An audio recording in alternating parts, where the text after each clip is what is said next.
Good evening, everyone. We are letting people into the room, and so that always takes just a moment. Thanks for joining us. I'll ask everybody that's joining us to please keep yourself muted as you enter. Make sure that your microphone is turned off, and you're welcome to keep your camera on or off as you like, but please make sure that you're muted. We are really excited today, depending on what part of the world you're in, I suppose, to have Dr. Frauke Schaefer joining us to present on resilience. This is a topic that she has a lot of hours and hours and years studying and working on and presenting on. So this is something that will be really rich, I think, for all of us as we tune in today. Frauke is a psychiatrist, trained as a psychiatrist and a psychotherapist, which is not always something that you get in the same person, and gives her a really unique perspective and a lot of experience, as well as over 20 years of experience working with cross-cultural workers, in addition to living cross-culturally and being a cross-cultural worker herself for several years. So she has a lot of experience, a lot of perspective, a lot of wisdom to offer all of us, and especially on the topic of resilience. So I will hand it over to her. Just a quick note about participation. Frauke will have us ask for feedback for several points during the webinar. And there are two moderators, myself and Amber, who you will be sending messages to respond. So instead of participating via speaking up, we're asking you to participate in the responses via chat. So if you check out your chat window, you'll see that you can message Frauke, Amber, or myself, Lisa Green. And so we're asking for people whose last name begins A through M to message Amber. And if your last name begins N through Z, please message me when Frauke asks for responses from you. So if that's not clear, you can send messages to either of us. It'll be okay in the end, but that helps to even things out. Now I'm going to hand it over to Frauke to begin. Well, hello and welcome to this webinar. In some way, I'd love to see all your faces, but I know it's not a good idea. So I look forward to connecting with you a little bit through the chat. And it's wonderful to be able to talk with you about this topic, which I do love, and to connect also with Olive Tree. I have good memories from working together with the Olive Tree team from the past. I just wanted to let you know there will be a recording, and then there will also be a PowerPoint that you can access after this time. So you can just relax today and just take the notes that might be important for you personally. Also, there is a chapter from the book of Trauma and Resilience, and that dovetails with this webinar. So you will be able to access that link, and I think, Lisa, you're going to somehow include that in the communication, right? So that people would be able to download it for themselves and maybe for their friends. And so this time today dovetails the most with this chapter, Spiritual Resources in Dealing with Trauma. So Lisa already mentioned that we'll have some times of interaction through chat, and Amber and Lisa will moderate that, and there will be one time of questions after the introduction, and then there will be a section of question and answer at the end. So you can post questions anytime, especially if you feel they're urgent, and the moderators will figure out whether this is more urgent or might best be addressed at the end. Let's talk about resilient living. Resilient living certainly has been a challenge in this time of pandemic, and certainly for many of us as we're going through the variety of traumas. So I'd like to start out with just, let me see. My screen share is not forwarding. I mean the PowerPoint. Yeah, no. Okay. There are always some hiccups. So let's first look at what the biblical understanding of resilience is, and then the scientific model and how we can bring them together. And then in the second part, after question time, I would like to point out some postures and practices that are helpful to live resiliently. And this is not a comprehensive collection, but I've tried to just collect or put those together that might be most helpful for this present time. Resilience in the Bible. The name is obviously not mentioned in the Bible, but there are texts like in 2 Corinthians 4 that describe something of resilience. And I just read it out at the beginning here, and it says, "But we have this treasure in jars of clay." So the treasure of God, God's presence, God's word is in jars of clay, to show that the surpassing power belongs to God and not to us. We are afflicted in every way, but not crushed, perplexed, but not driven to despair, persecuted, but not forsaken, struck down, but not destroyed, always carrying in the body the death of Jesus, so that the life of Jesus may also be manifested in our bodies. Knowing that he who raised the Lord Jesus will raise us also with Jesus and bring us with you into his presence. So we do not lose heart, though our outer self is wasting away, our inner self is being renewed day by day. So what strikes me in this section is, first of all, the image of jars of clay. That's probably well known to many of you, and it speaks about our normal human vulnerability. It's part of the design, and somehow through the cracks in our lives, God's power will be known to others. That's something to wrap our minds around, because we often think, at least in some part of ourselves, that we should be strong, need to be strong in order for God and the power of God to be made known to others around us. But the Bible gives us a different story here. Also, it's very clear that Christ's followers are impacted. They're afflicted in every way, but not crushed. They're perplexed, but not driven to despair. Persecuted, but not forsaken.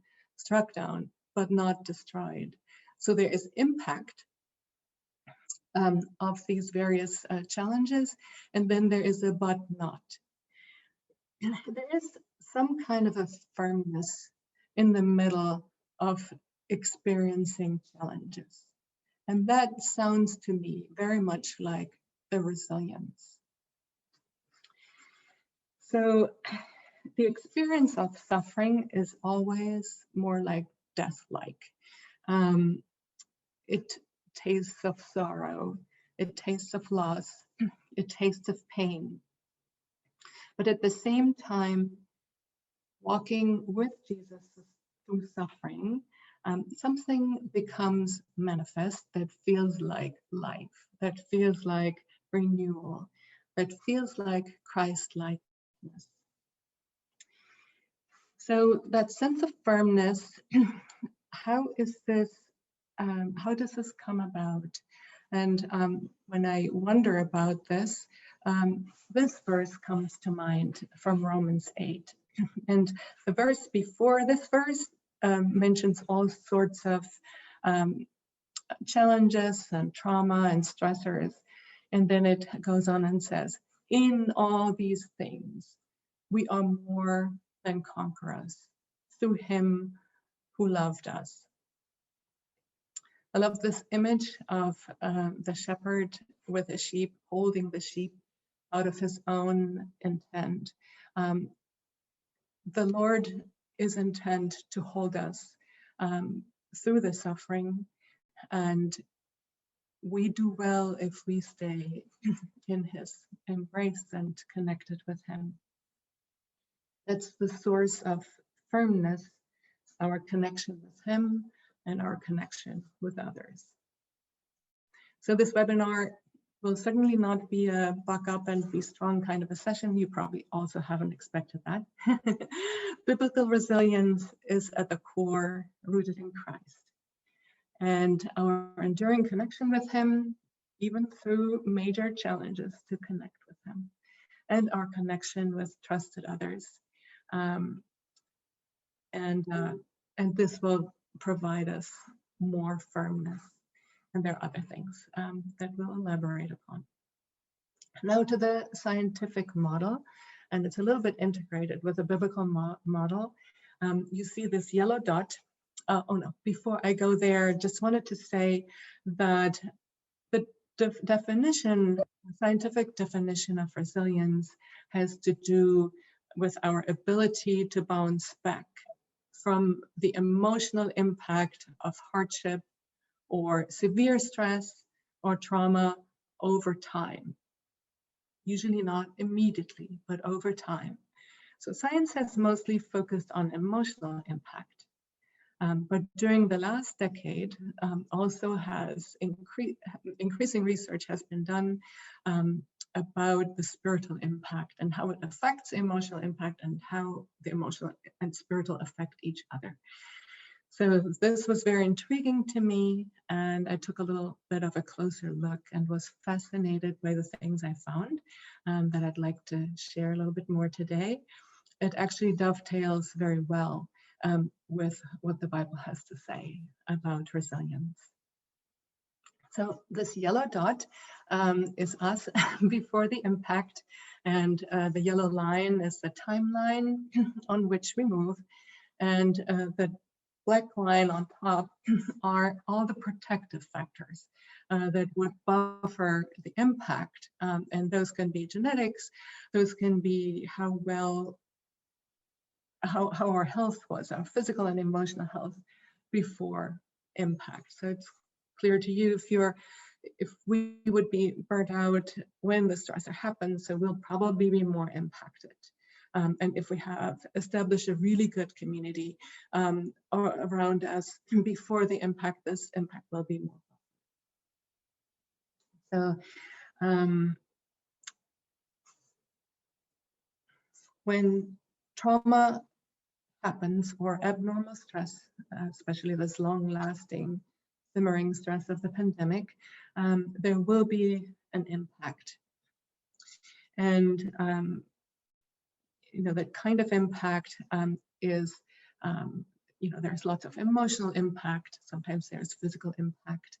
And I hope to learn from you more about the kinds of impacts that you have experienced.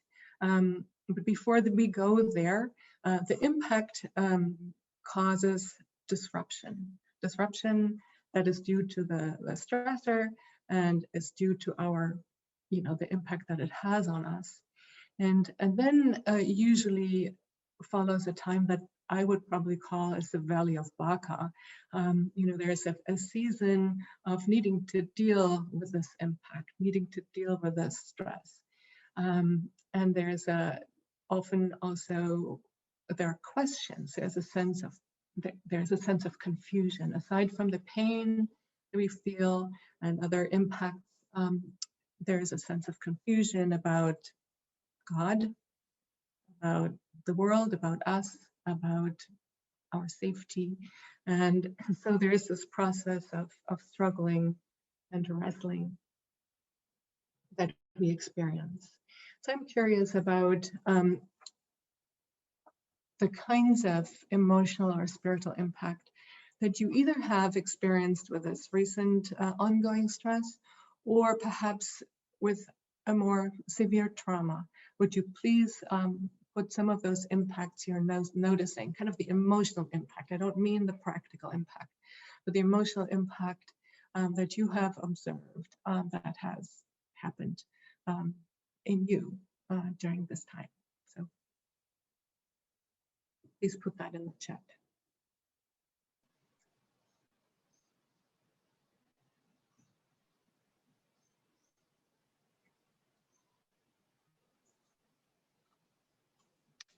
People are talking about a sense of unreality, anxiety and depression, fatigue or languishing, shock. Yeah. Numbness, sadness, tired, anger, lack of excitement.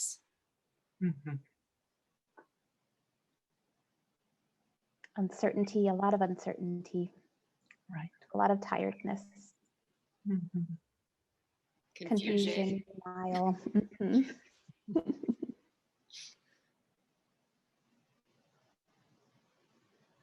Disconnect from God and others. Disconnect from God, yes. And frozen. Right. Just not feeling close anymore.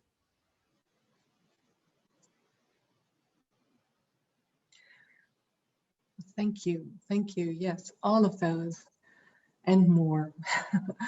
You know, the emotions of more upheaval, of more numbness, especially with depression, burnout, or also with traumatic stress. Numbness is there, and the confusion about God. Where is he in the suffering? What does he do? What is he up to? Is he up to anything? And how does he actually keep active? How does he work in the middle of this? Has he perhaps abandoned us? Those are questions. Why me? And we do ask those questions.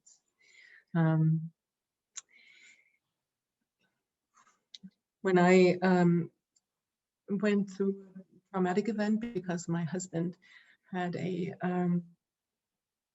head injury from which he fortunately fully recovered, but I did feel that why question in my heart. Lord, why? We were just about to move out into a new phase of our ministry, and how does this make sense? And for quite a while, I kept that to myself.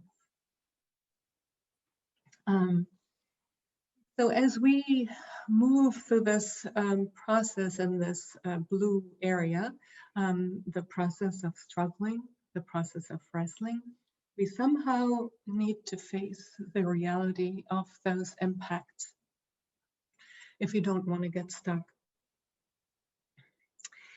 So as we're facing those, we'll also face sorrow, grief. We face these questions. But fortunately, this time of wrestling is also a time where new discoveries are possible. New discoveries in terms of, I learned something about my community. I experience them as around me. I learned something about God. There's a deepened understanding. And so these discoveries can, change our views, can change our character, can change our personality. When my husband had the injury, the community we live in came around us in tremendous ways. There are practical ways, but also other supportive ways. And this very self-sufficient refugee kid that usually figures out things by herself. And I'm a helper type anyway, so I don't need much. But I learned that during that time that I can rely on others, that I can even reach out, and that people are reliably there. And that experience actually shaped the way I deal with my community nowadays. More open, more honest, more vulnerable, if you want to say it like that. As a German, I tend to be honest anyway, so but way more vulnerable. And so in some ways, though this is the valley of Baca, the valley of, processing all these impacts and dealing with these impacts, it's also in the valley where God draws near. The image that comes to my mind is that as God is hovering, even if we don't feel him there, God is hovering. It's like the spirit of God hovers over the chaos. And this hovering is more clear to us and more effective in our lives if we are well enough supported by a community, and if we are able to connect in one or the other way with God, then this time becomes more fruitful, and it becomes a time also of growth. So during this wrestling and struggling, it's not only good things that happen. We can get stuck, and we can use things that are more destructive, coping strategies that don't help. One could get into some kind of an addictive behavior, or one could, be so overwhelmed that one has clinical depression, and that can make it hard to journey through that time. So those things happen, that we're overwhelmed emotionally, and there can be some brokenness, at least for some time. So the normal thing, fortunately, is that over time we're returning to almost normal. With good support, we often reach there. And this support can have all kinds of add-ons, like sometimes counseling or even medications.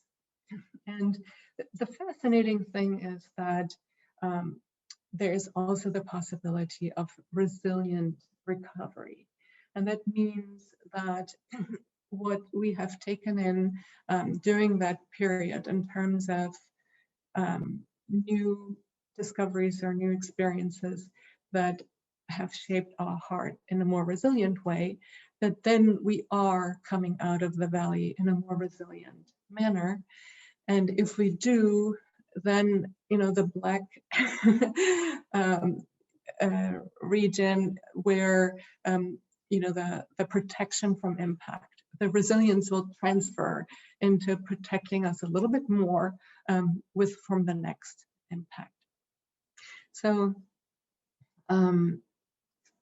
thinking about resilience and how we can get through this valley and perhaps grow in it is pretty impactful.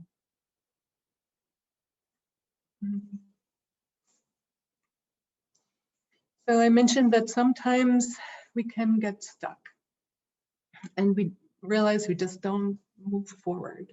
It's either spiritual questions or it's deep emotional questions that are kind of ripped open by the impact or by the trauma, by the kind of trauma, what we have experienced, how we look at it, and we can't move forward easily. So if you feel in some way stuck, stuck in terms of having difficulties processing something, or stuck in being emotionally overwhelmed and just having hard times to wrestle and do the work of that season, then please connect with somebody, a friend, somebody in your community, maybe a pastoral person, or enhance your support system by contacting perhaps Olive Tree to get some support in terms of professional counseling. I've talked about growth and in the midst of it, and what would that look like? And it certainly looks like, and you can probably identify a lot of that from prior experiences, certainly looks often like a growth in knowing what's important in life, a growth and compassion, and a growth in an experience of grace and accepting of our own vulnerability. One Bible text that I found that delineates or spells out more the kinds of growth that come in the midst of suffering is this in Romans 5, and it mentions perseverance, mentions like a character building, character shaping effect, and it mentions ultimately hope. Don't we want hope, especially during this tiring season of pandemic? And above all, is shaping into being more able to love more like God. What beautiful fruit, what beautiful types of growth, certainly something that we desire. And the NIV says that we glory in our sufferings because. Sometimes there's a different reading. We rejoice in sufferings, and then it seems for some people it stops. When I look at this, given my understanding of resilience, I look at we glory or we delight in suffering because. For me, the because is the point. And so because we delight in the fruits in the growth that can come in the middle of it, but it always comes in the middle of an arduous process, in the middle of, uncomfortable things. So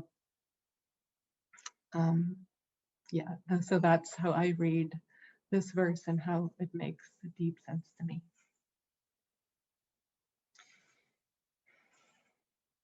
So for most of us, the pandemic has started somewhat suddenly within weeks and has caused a lot of disruption.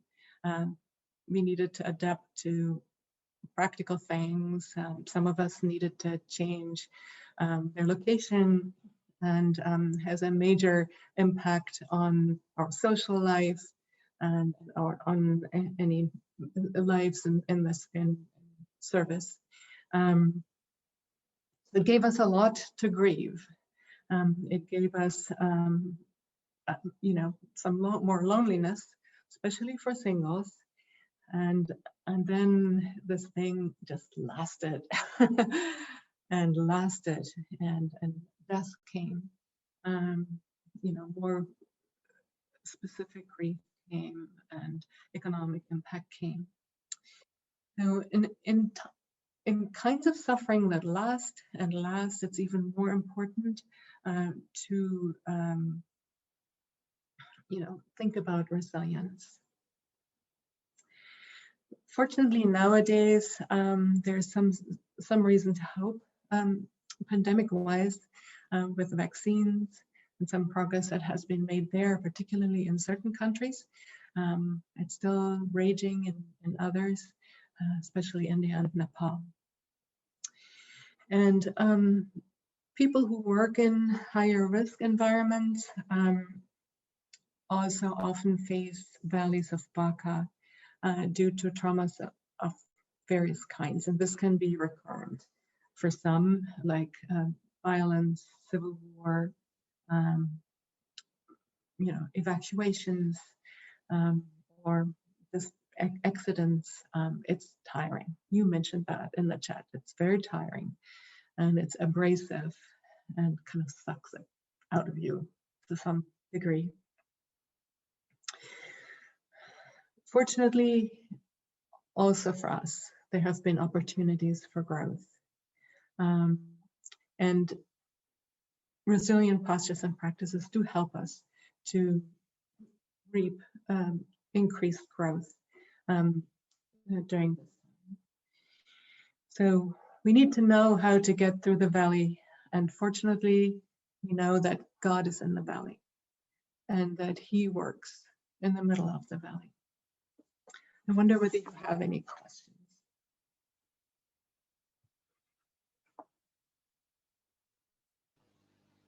I'll just add a quick reminder as you're preparing to send us your questions. You can send questions to either Amber or I, who are hosts. If your last name is A through M, starts A through M, please send them to Amber. If your last name starts N through Z, send them to me.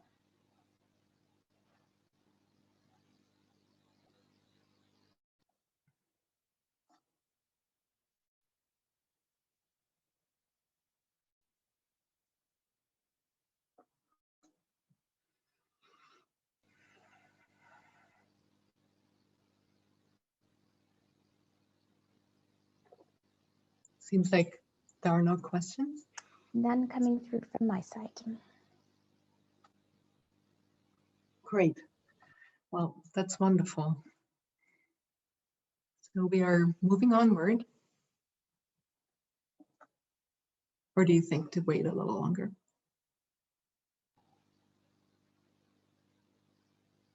I think it's fine to move along. People have several opportunities for asking questions. So if you come up with one, your opportunity is not lost. You can send it on. Okay, so we're moving onward to postures and practices that could lend more stability and more of that firmness that I mentioned during difficult times. I love Psalm 84 because it describes some of the helpful postures. As I read the psalm, and I will read it out to you, please notice which fruitful postures you see in the short text, and please share it in the chat. Blessed are those who dwell in your house. They are ever praising you. Blessed are those whose strength is in you, whose hearts are set on pilgrimage. As they pass through the valley of Baca, they make it a place of springs. The autumn rains also cover it with pools. I'm curious what you pick up on.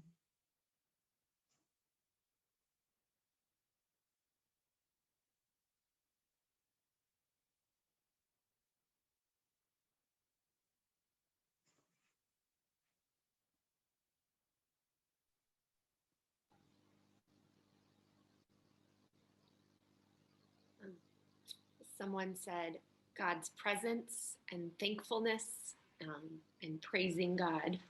That's some of the things they see. The gratitude or praise. Similarly, an attitude of worship, praising and making the place of sorrow a spring, a place of refreshing.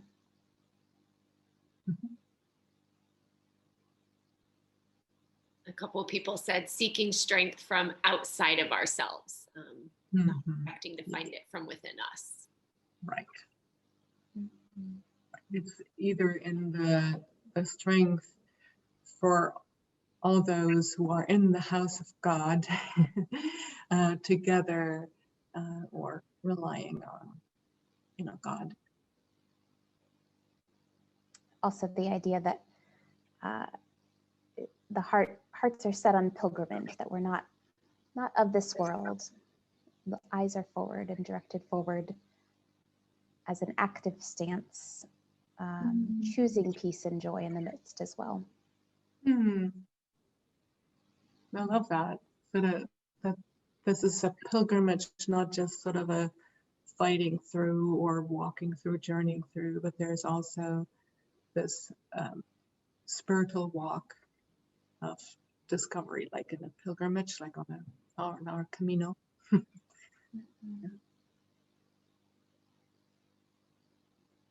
Also, the assurance that difficult times don't last forever. Right. Yeah. It's a passing through the valley.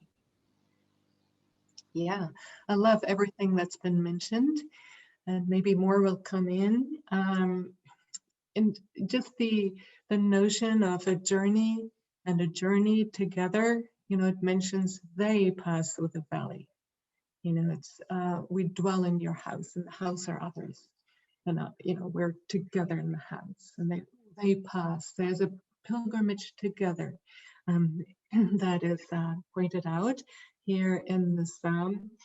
And the most puzzling phrase is, as they pass through the valley, they make it a place of springs. I'm wondering what you make of it. It makes more sense to me when I understand also the science. It is certainly a kind of a posture, a more active posture as we're walking through the valley, that leads to us discovering springs, kind of a refreshing quality, as somebody mentioned. And that refreshing piece, the springs, or the rain continues in some way. There's springtime. No, there is not springtime. There are the springs, and then there is the autumn rains. So there is a long-lasting change that is expected, and that the psalmist sees as something that's happened. So that psalm will accompany us a little bit as we move forward. Thank you for your responses. There are some that have enriched me because I haven't ever seen it quite exactly with this emphasis. Thinking about postures, the image that came to me is that as we're sitting in front of our computers, we can take postures that have side effects and postures that are putting us in an optimum position to, go do our work well or go through life the least encumbered. So the posture idea has a little bit something to do with that. One of the most foundational postures is a posture of compassion and grace with our community and also with ourselves as we walk through such a valley. We have talked about that we're human jars of clay, and Paul has mentioned it, and for sure God is aware of it, and he looks at us and he appraises us as somebody who knows that we're human clay. He made us out of clay, right? And he knows that vulnerability, and for some reason he has, we are like that. It's divine design. So, and if we look at that intently, perhaps, and meditate on this, perhaps we can also increasingly find that compassion with other jars of clay in our team, right around us, jars of clay that do some things that might annoy us sometimes. But, looking at all of us as jars of clay will help us to be compassionate with each other, and also to take more of the posture also towards ourselves, that being impacted in all these ways that you have mentioned is normal.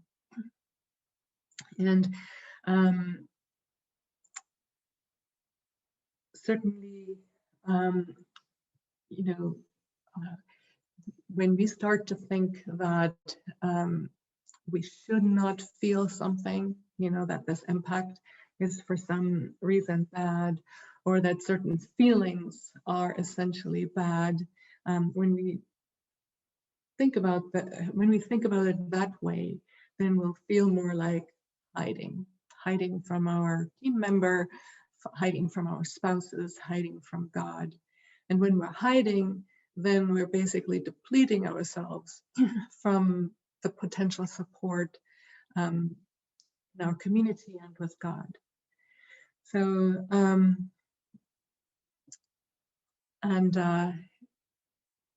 when my husband had the accident, I felt a little bit like I'm trying to find my point. I started to withdraw. And why did I withdraw? Because of my refugee kid posture to kind of figure out things by myself, and also because I didn't know whether I could show up with my why question before God. So I just recoiled. And I wonder whether you've been there too sometimes, you know, that it was just hard to have certain feelings and to share them with somebody, to imagine sharing them. So when we are having these shoulds in our mind, like I should not feel this, or I should not be like this, or I should not be impacted in that matter, I should be stronger. It's sometimes good to just, you know, notice that should and just stop for a moment. Because typically when we have these should thoughts in our minds, the next thing that comes is some kind of a judgment. And that judgment does not do us well, you know, when we're already down, and it kind of has a side effect. So one practice that some people find helpful is to, you know, just earmark some of those should thoughts that they might have, and so that they can remember and spot them better. And then when they spot them, kind of like set them aside as probably not helpful, a thought that's not helpful, and move forward, focusing on, you know, receiving grace, receiving compassion, and you know, leaning into connection and engaging with others. When we are compassionate with others, like with our team members, we're also in a much better place to accept and support them, and rather than judging them. And gradually, as we're increasingly doing that, there will be a like a culture of grace that's more typical than in our team, an atmosphere of grace, an atmosphere of compassion. And this will help us, all of the people in the team or in the community, to feel safer with each other. It usually makes sense what somebody feels, even if it's not like what we would feel.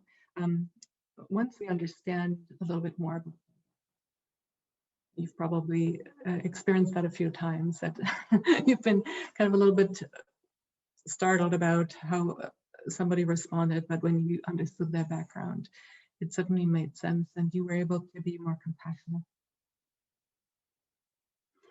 So when reaching out to others, in compassionately and gracefully reaching out to our team members, our presence will be the one that will naturally then have more priority over advice that can follow at some point, but the compassion gets us more into listening mode.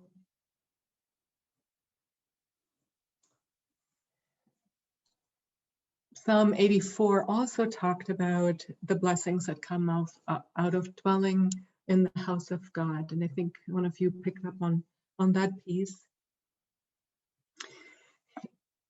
After trauma, it can be really hard to connect with God. And one of you mentioned that as an impact. We can be emotionally not in the right place, or we can be so confused about God and about who he is and connects with us, that it's really hard to find that connection. And on this picture on the right side, we see the disciples walking towards Emmaus with Jesus after they've just gone through tremendous trauma and loss. And they're numb and they're confused. And then that stranger comes and asks a lot of questions. That's how he first responds to them. He just draws them out to talk, and gives them an opportunity to just put it out there. And then he clarifies some things that might help them to understand and make more sense out of what happened. But all of this did not help his disciples to connect. We read that that their hearts, anyway, the right word escapes me, but they did not know him. So the emotional connection was not there despite all these efforts. It's also important to know this about us and for others, that all of this sometimes doesn't help with the emotional connection. Did you notice how the emotional connection was restored? Some of you might have thought, yes, with the breaking of the bread. And you know what happened in the breaking of the bread? It was something that they did before the event happened, before the stress or before trauma happened. And then Jesus went back to this event that after the trauma, after his death. And then we see, what he presented to his disciples in this. It was an experience from the past that was extremely connecting when they had this Last Supper.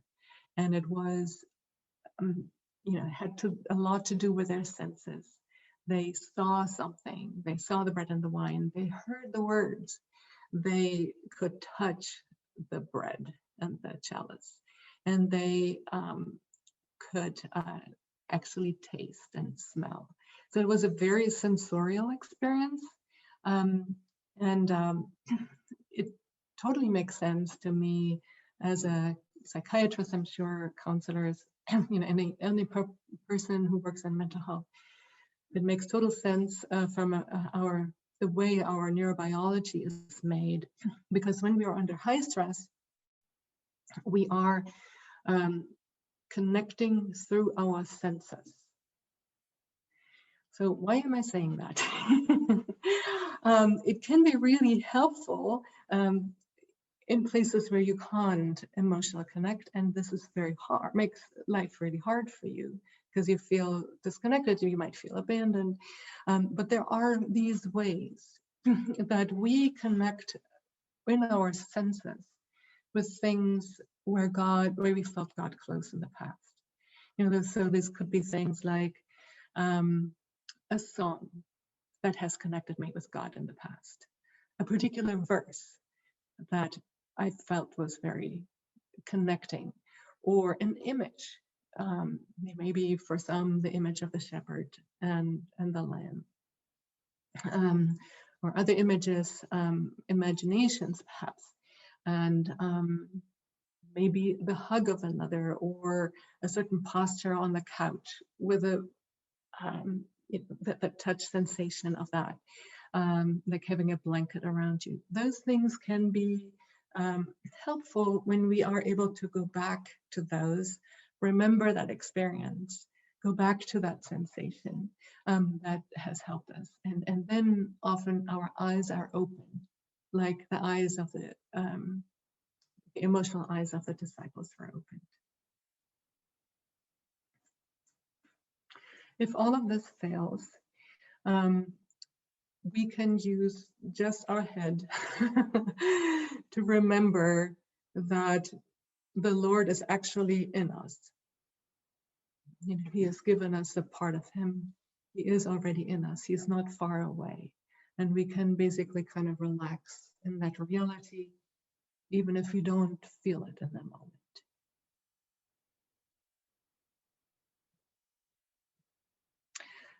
One of the very connecting practices that both the people of Israel and many Christians use is the practice of lament.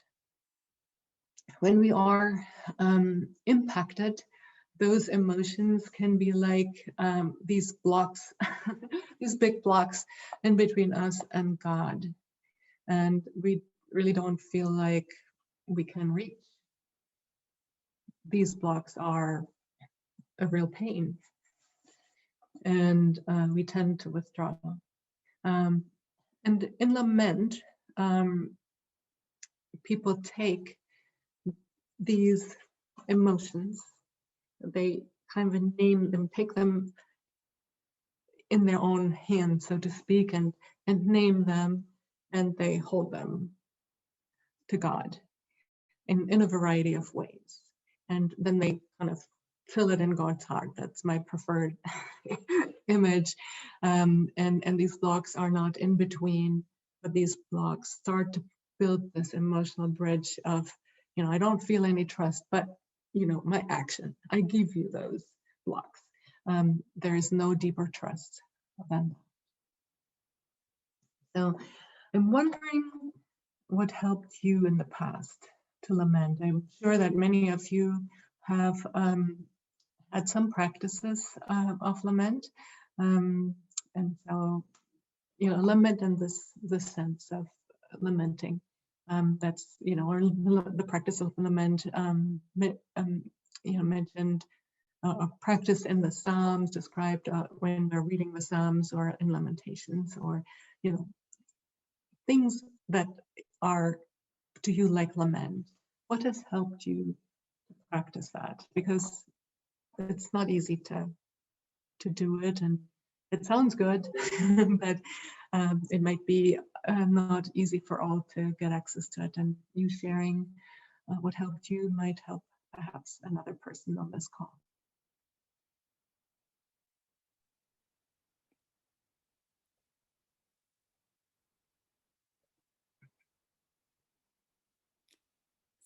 Someone said writing letters of lament, naming losses, why they hurt, journaling.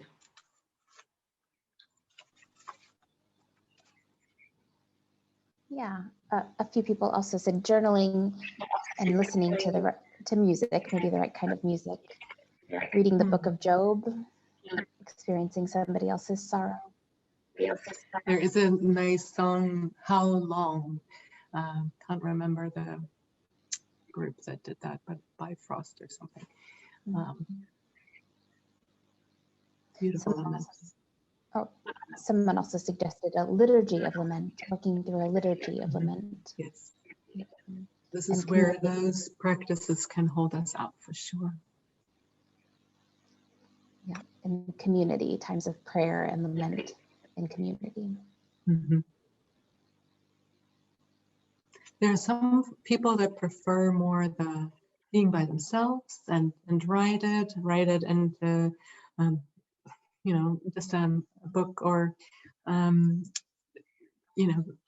others that or write a letter, and others that prefer to do this in community. It's often like the introverts like more to do it by themselves, and the extroverts tend to want to verbalize it to another, a friend or in a community, and then that can be already the first part of lament to share it with a friend, and then to bring it together before God, and more probably.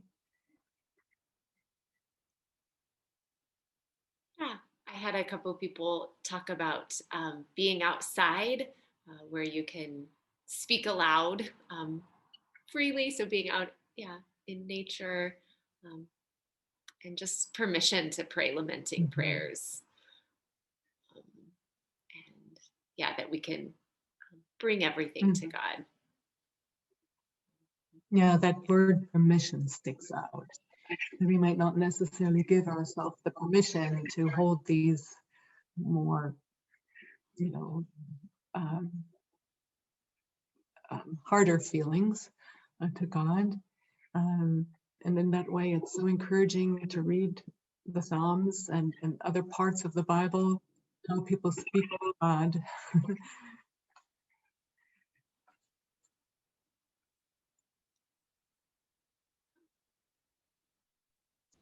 Someone sent a quote as well by Dietrich Bonhoeffer that says, "It is the darkness of the unexpressed that poisons the whole being." That is an amazing citation. Yeah.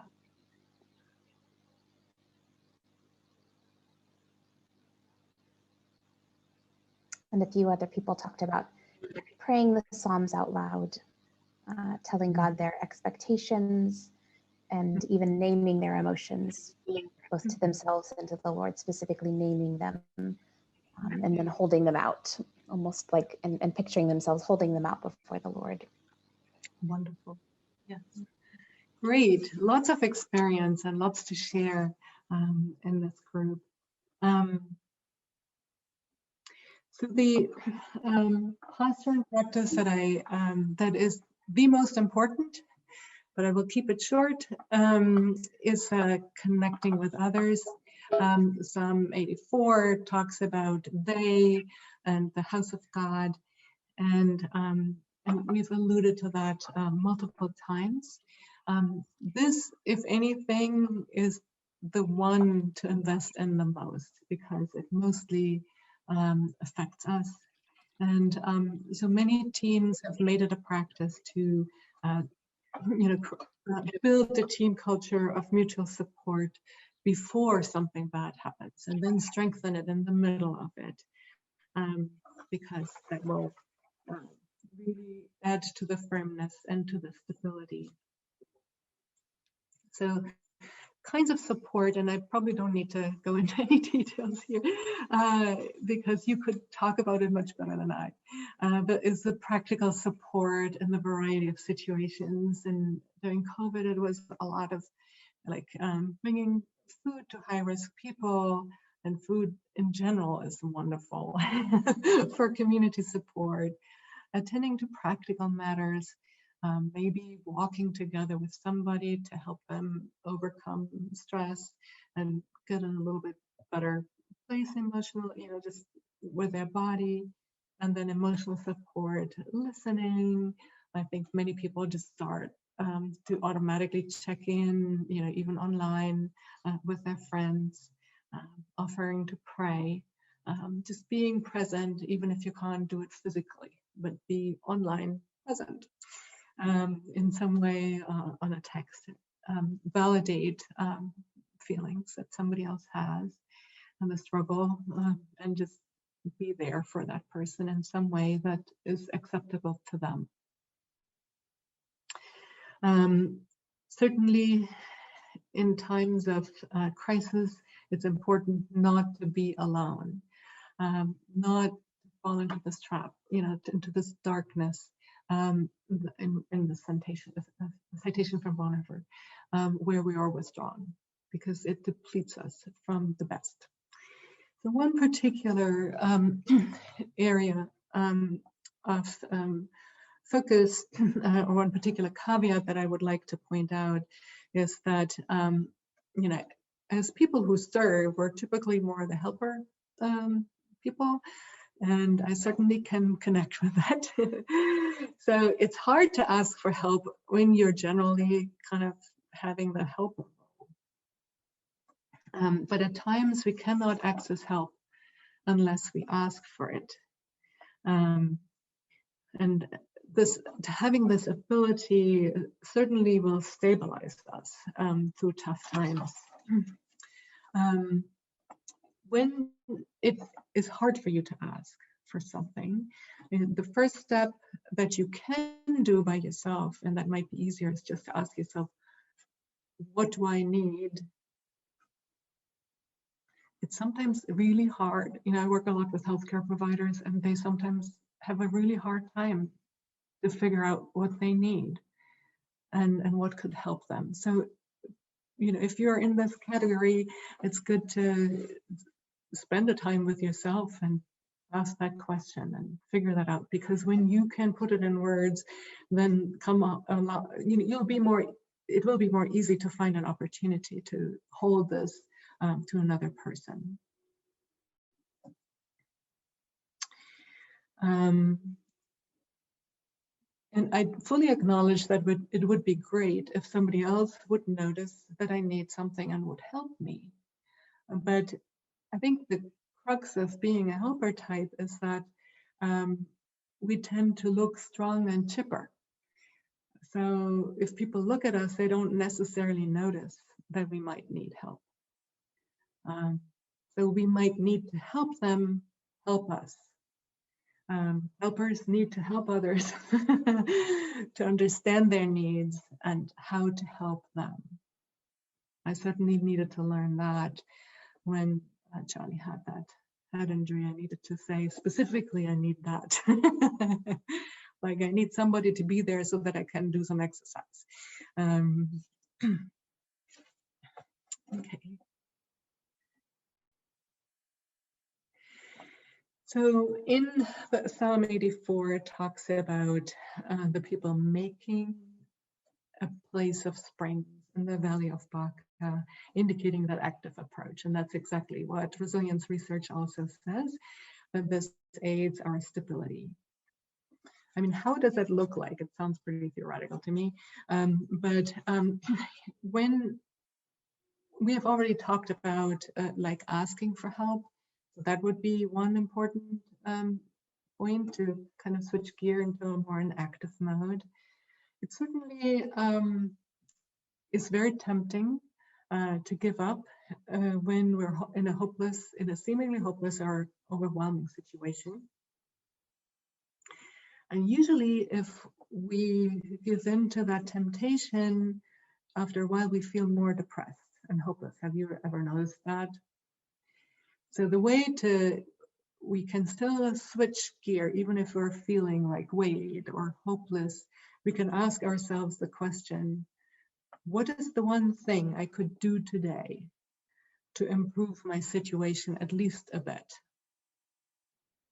What is the one thing I could do today to improve my situation at least a bit?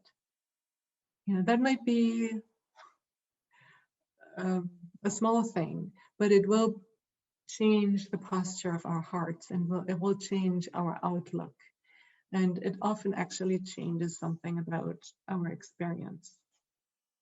And sometimes we don't have the energy and we need to rely on Christ, who makes us able to switch gear a little bit. So sometimes when emotions feel overwhelming, it's very tempting to avoid them and just hope they go away eventually.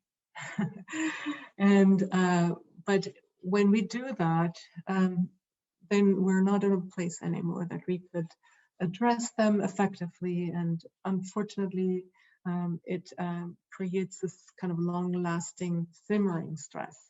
You know, it's like a posture, unhelpful posture in front of the video screen, that it has side effects. So during times like the pandemic, it's even more important to either journal or talk if we feel like there is something that needs more attention, to clarify it and maybe get it out of our system.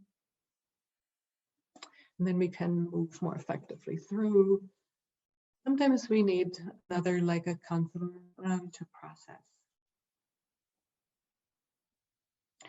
When we are worn down and our energy is low, like feeling a little depressed, it's more tempting to just wait that things just fall into place and that God alone would fix it. And God does a lot of things. I mean, He is always there working, but the general way how God works in our lives is more through, He does His wonderful thing. And we enter the flow of what He is doing. We enter into a collaborative mode. We do our part.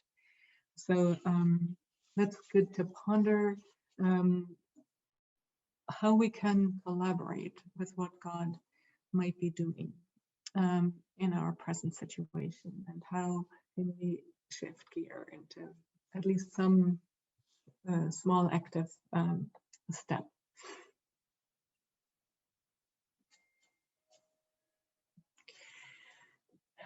So probably many of you have gone through lots of changes in the last year. And I just heard that this topic might have come up a lot in the webinars. So I just want to keep this one very short. In every change, there is, first of all, a challenge, because basically we don't like change. Most of us don't like change. Though there might be some of us that like the chance part of the change. Every change has both the challenge and the opportunity, the chance. And usually, like in the beginning of the pandemic, or especially if you've had a relocation, you'll probably felt very challenged.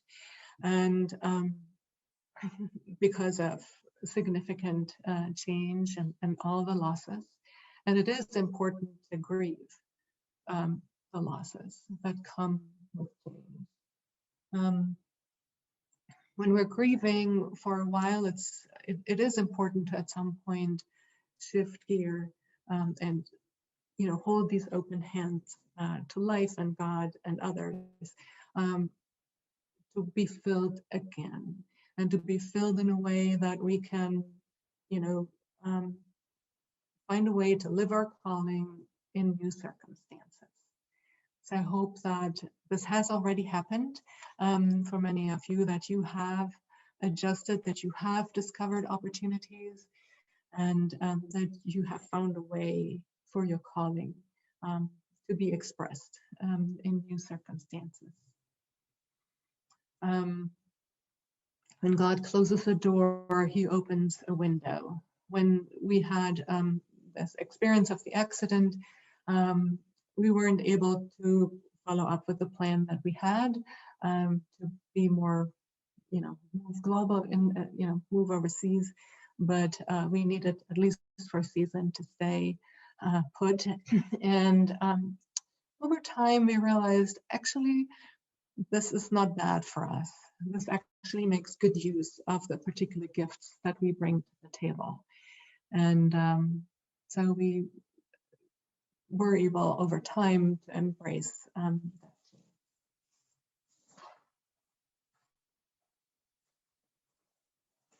And coming more towards the end,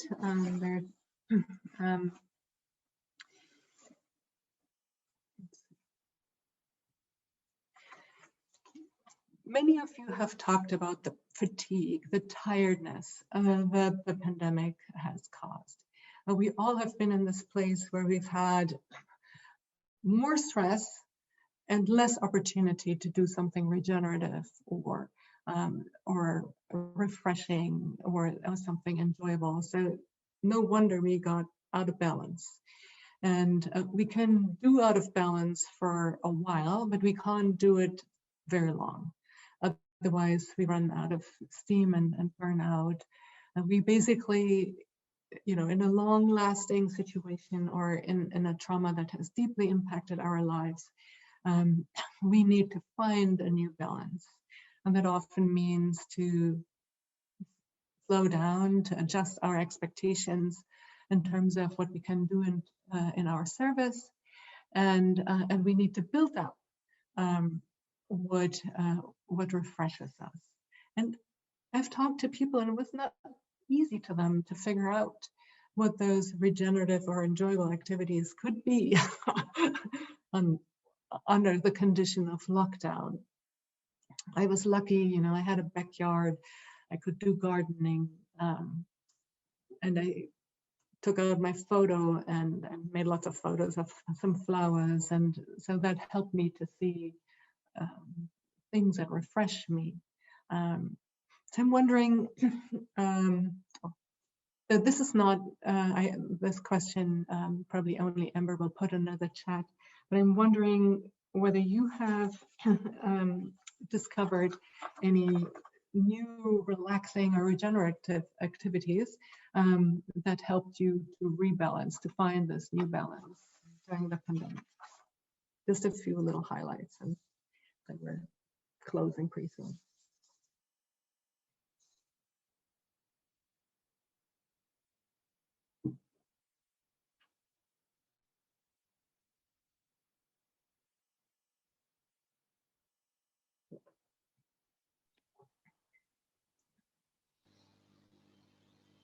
One person said bird watching. Ah, wonderful. Also, get a dog, requiring a daily walk outside, even if you're on lockdown, and some exercise. That was the reality in Spain, I think. Yeah, we go out with a dog or something. Yeah, Turkey too. other people talking a lot about art, different kinds of art, painting or drawing, even sewing. Yeah, to dig out some of those things that have been hobbies perhaps before that you can do indoors. Yeah, I've got quilting, making jewelry, playing with the neighbors' kids. Wow. Little touch there.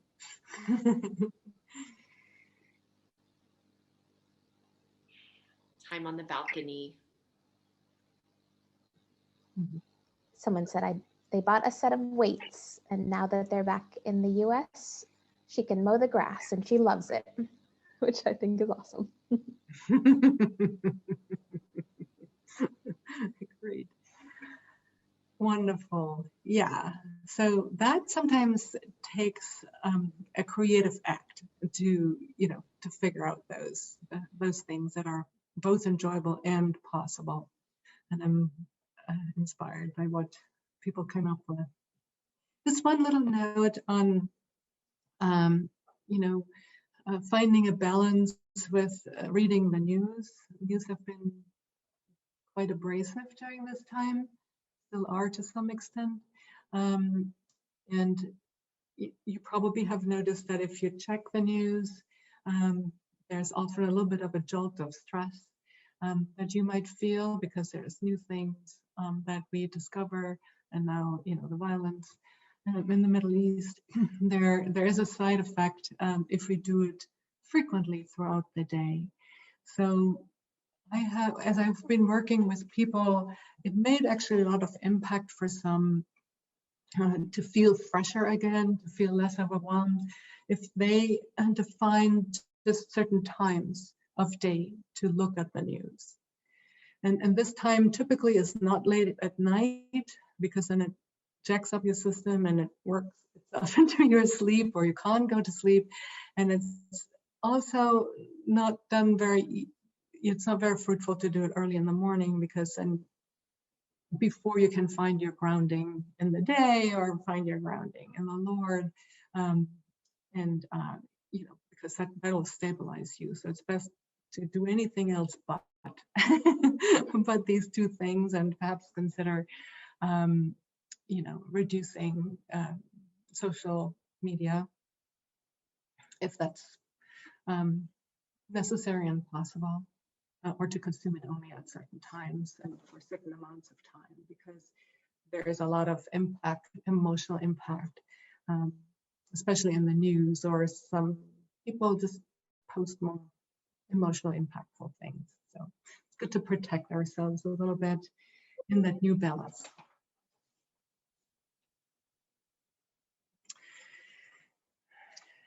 So in all of this, we have experienced the story of 2020 and 2021, and we have experienced other hard stories, but our own story and the story of maybe the global story or different countries is embedded in the larger story that God has with the world. And it's good to every now and then, remind ourselves of this, because we get so entrenched in our personal story, in the stories of those right around us, in the story of our country. But to remember there is a larger story, and it might not be obvious to us, it might be veiled. God's intent in this might be veiled. But it's good to remember there is a larger story, and God is at work, and his intents remain good. So it's hard for me to capture that at times. And also to remember that God, part of this big story is that God has started a new creation in us, a new life in us, a new birth in us. And whatever is there is going to last into eternity. And it cannot be destroyed by severe emotional pain, It cannot be destroyed by severe physical pain. It cannot be destroyed by death. So my mother passed in the last year, and this was so precious to me to remember, you know, as I was with her as she passed, to remember, you know, what is in her, this new creation, is moving into eternity. And what is in me will be moving into eternity, though there is lots of threats, and, you know, though there might be all these adversities out there. I'd like to end with the verses that are following the ones that I originally read from 2 Corinthians 4. For our momentary troubles are achieving for us an eternal glory that far outweighs them all. It's hard to capture sometimes, so but good to remember. So we fix our eyes not on what is seen, but on what is unseen, and it's probably more real than the seen world. We fix our eyes not on what is seen, but what is unseen, since what is seen is temporal, but what is unseen is eternal. The end. So I'm open now for questions, maybe that have come in throughout the time, or new questions that you might have. And also wanted to remind you of, I think I don't need to say that again, because that there is a free chapter on the Trauma and Resilience website about spiritual resources, and that if anybody wants to read up further about trauma and resilience, the book is available on Amazon.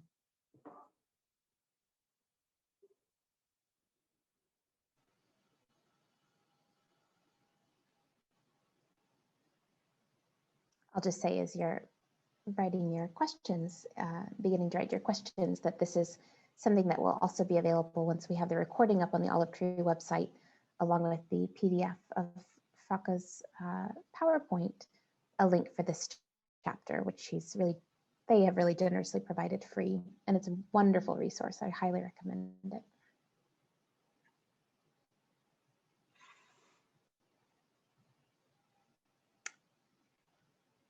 Here's a good question. How can we access the help of a friend without overwhelming or burdening them in a time when lots of people are overwhelmed and burdened? That's a difficult one.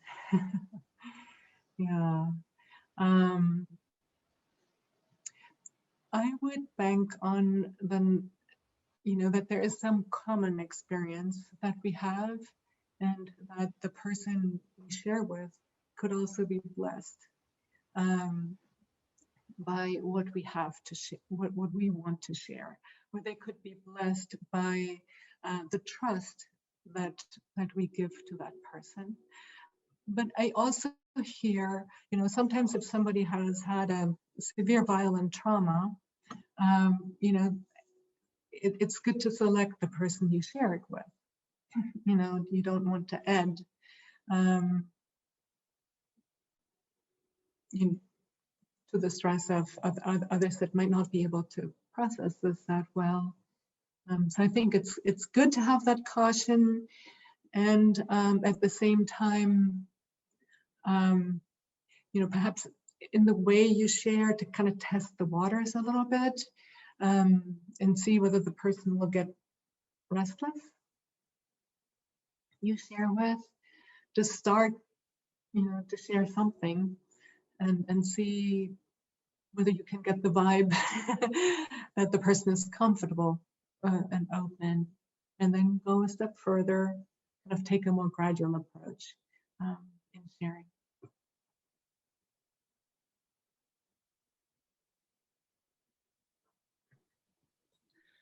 I have a question that kind of follows up on that one.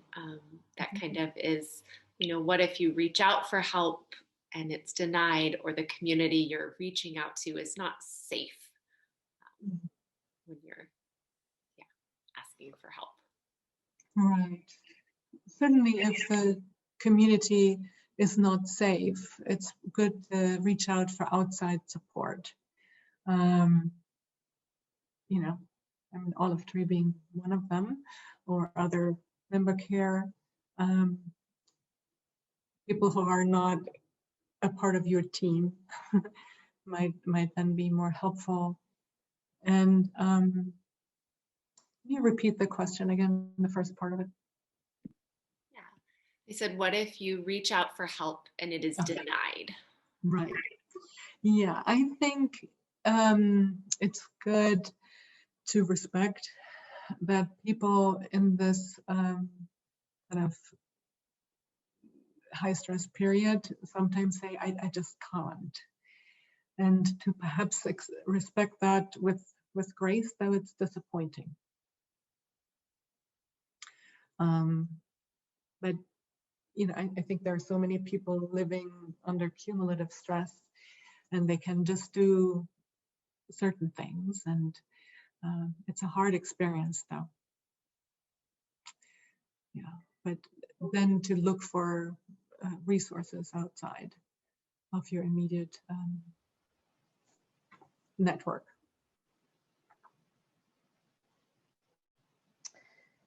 I wonder, Frauke, if you can talk about the people who are working under really harsh conditions, maybe working with refugees or with people in chronic poverty sort of contexts. Mm-hmm.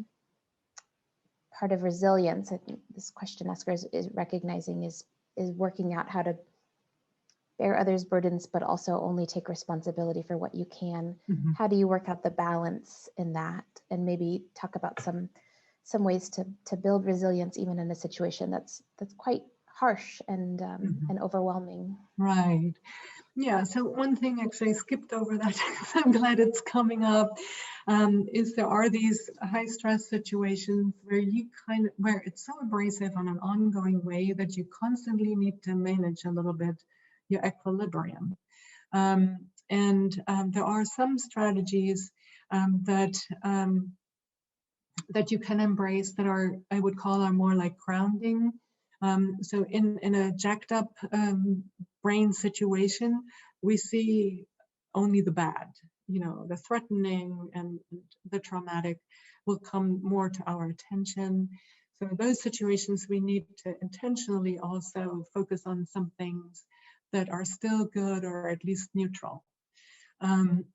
That's a good mental hygiene thing. Like if you're walking into the whatever camp, I don't know what the road would be like, but if there is a tree that's interesting or that is still there, you know, to focus your mind on anything assuring in your immediate environment and create the stimuli for you.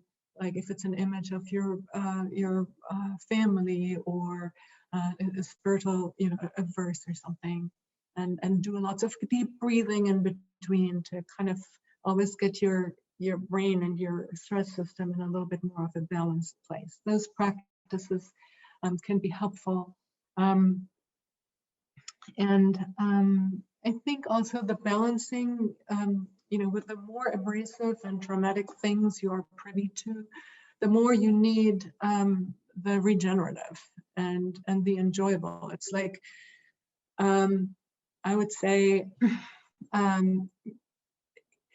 you know, if you're in the desert, you need to munch and crunch on every little herb that you can find. And so I would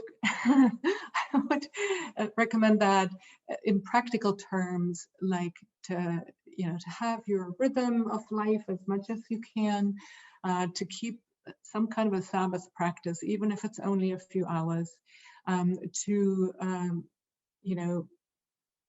keep as much balance as you can, and to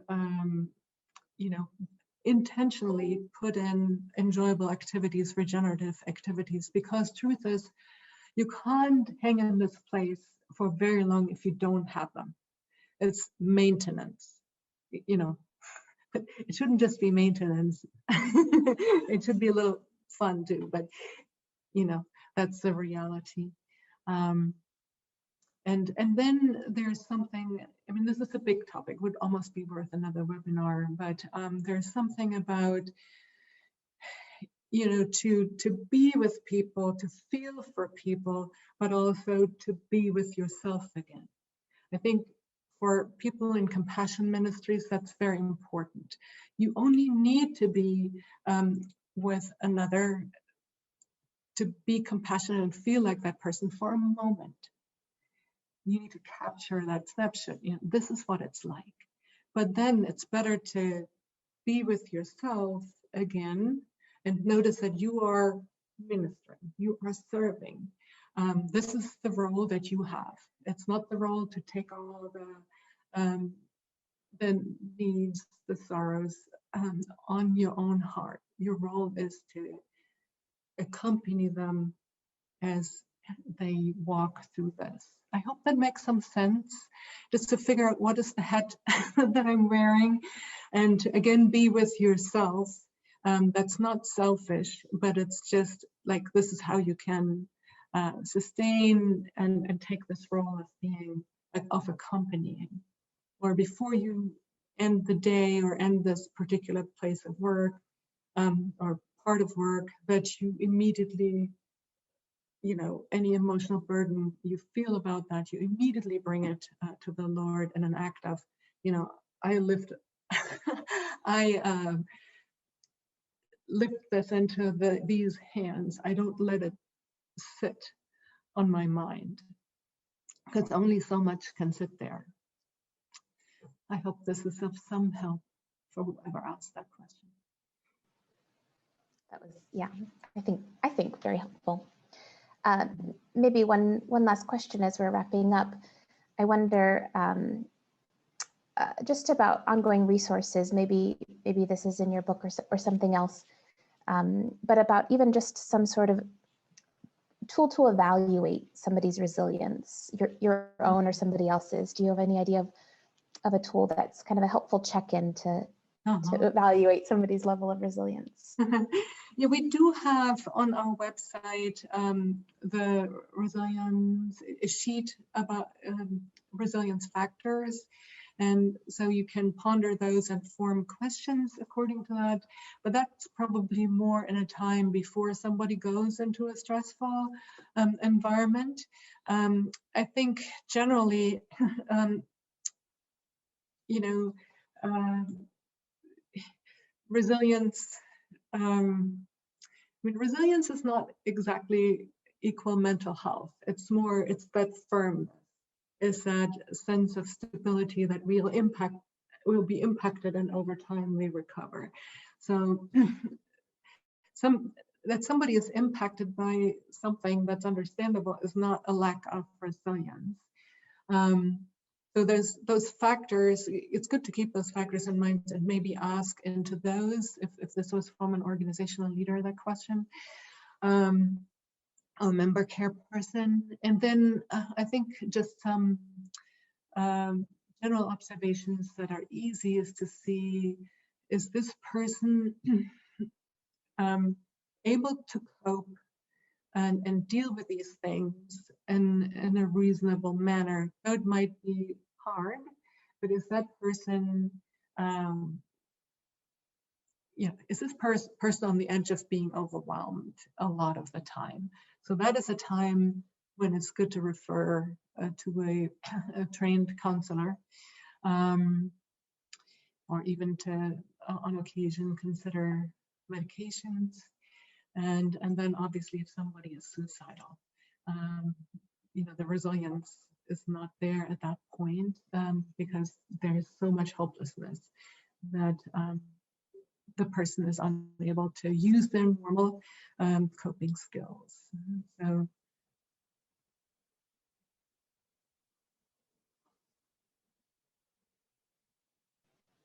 there is something, you know, there is also something when, and maybe that's a better answer,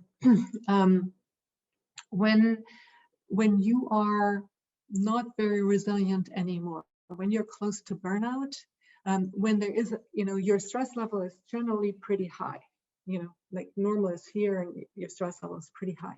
If your stress level is constantly high, your stress system cannot make a lot of other adjustments, can create more adrenaline and more cortisol to adjust to a certain thing.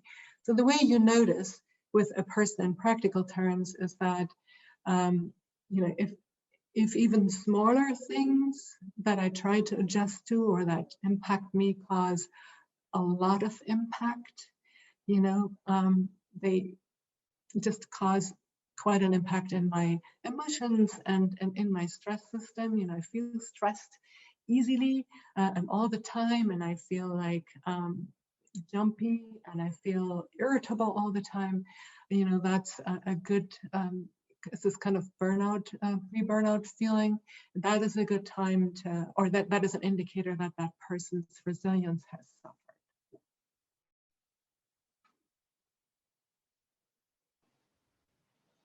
I'm sure that we could keep asking you questions all evening, Frauke, but I think this is a great time to wrap up with a lot of great information, a lot of things to mull over. And as you mentioned, both your PowerPoint and this chapter will be available. Obviously, you can copy it from here, but also the link will be available on the Olive Tree website once we have the recording up in a few days. So please avail yourselves of that. Thank you so much, Frauke, for your time. This was, I think, getting responses from people. This is very helpful. Really enjoyed your practical as well as the spiritual and emotional context that you provided. And yeah, appreciate very much your share. Thank you. That means a lot.